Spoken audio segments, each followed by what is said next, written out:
तो बताइए, अभी फिलहाल यूट्यूब वर्सेस टिकटॉक का माहौल चल रहा है, वार चल रहा है, तो प्रवेश जी की क्या प्रतिक्रिया है?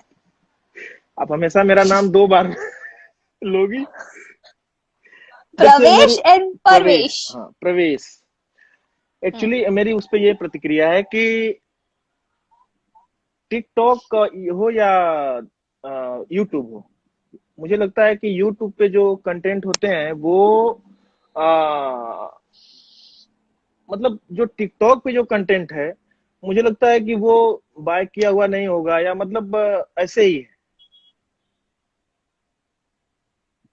क्या बोल रहे हो? मैं ये बोल रहा हूँ कि जैसे यूट्यूब है, तो यूट्यूब ऐसा प्लेटफॉर्म है जहाँ पे कि सबका अपना कंटेंट है, यूट्यूब का अपना कंटेंट है। अगर यूट्यूब हम्म। पे अगर लोग देखते हैं, व्यू होता है, तो उसका जिसका कंटेंट है उसको उसका फायदा मिलता है।